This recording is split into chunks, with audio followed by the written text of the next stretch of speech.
Bismillahirrahmanirrahim. Kul huvallahu ahad. Allahus samad. Lem yelid ve lem yulad.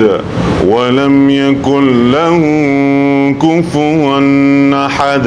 Allah'ın berekeli okunan ilk ayetlerden payda olan sevaplardı. Söykü Peygamberimiz Muhammed Mustafa sallallahu aleyhi ve sellem'den ilk okuna. Özgüçe Allah'ım uşul arcılık ibadet atkaruğa gelip kaytış bolğan marhum atabızın arbağına bağışladık. Hudaý Taala mahiret nabat kılgın, jatkan kabırın Firdavs cennet bakçalarından bir bakça kılgın. Özüňiň rahmatyňa, meýrimine ýoraýymyňa bölegin. Sura jogaplaryny jeňil kılgın. Arkasynda kalgan üý bile bala çakasyna özüň sabırdylyk bergin ya Rabbal alamin. At-tayyibin tahirin fesajib du'ana bi rahmetika ya arhamar rahimin. Allahu akbar. Şunday iş metri yaratışlarını şoğuru жүргөн eкен. Allah'ın buyruğu da şu жерге nasip kılıptır ana. Şimdi sağır bunu dep var жерге geçitip barıp janda benim şu akırkı ziyaratımızga çeyin ejeni koldup tayap жүрөлү деп атабыз эми. Rahmat. Алып анан үйгө чейин үйүндө bir айында жашайбыз да биз. Sizler bir ayından mı? Bir ayından beşinizde anam.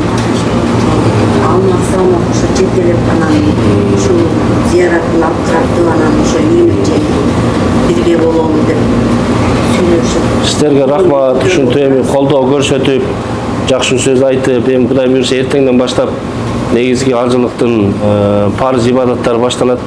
Ошол мезгилде апабызга жакшы жанашып, жардам берип, сиздерге чоң рахмат Кудай буюрса. Ушинтип жардам берип апабыздын көңүлүн көтөрүп атыптыр. Рахмат. Ажылыңыздар кабыл болсун, дуаңыздар кабыл болсун да. Амин. Алла Таалам ушул ажылык ибадаттарын аткарууда Кудайым сиздерге күч кубат берсин. Ibadattарды Кудайым жеңил кылсын. Аман эсен сак саламат ибадаттарды аткарып, үй бүлө бала чака аман эсен жетип алыңыздар. Колдосун. Аллаху акбар. Анан тавафты жасап, намазды окуп, чуркап, Сафа Марвада намазды окуп, дагы шүкүр намазын чыгып, чачтарыбызды алып, стоянкага келгенде кокустан эле эси ооп, ошо ордуда айленип болуп калды да мындай акырында. Анан биз ав чакырдык, жанагы бир 3 минутта эле келди да. Келип калды. 3 минутта, 3 минут кечиккенде барып келди. Анан жанагы аппаратка коюп алып бардык. Ошо жерде эле алып барганда кабар бердилер, ушундай кайтыш болуп калды. Жолдо эле үзүлүптүр да. Ошол жерден üzülüp калган. Ошол жерде эле үзүлдү. Эми немелерди себебин кылдыңыздар. Немелерди өз милдетибизди аткардык.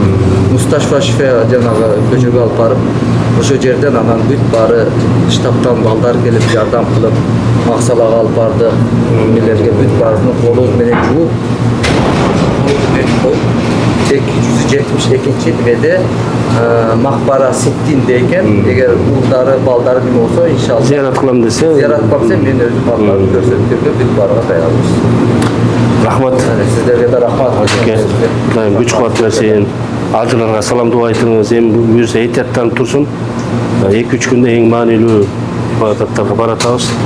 Allah razı olsun da davul. Sizlerge de rahmat gelgenizler. Üç cemaat suyunup kaldı. Üç barız keldiler, okunandılar. Rahmat.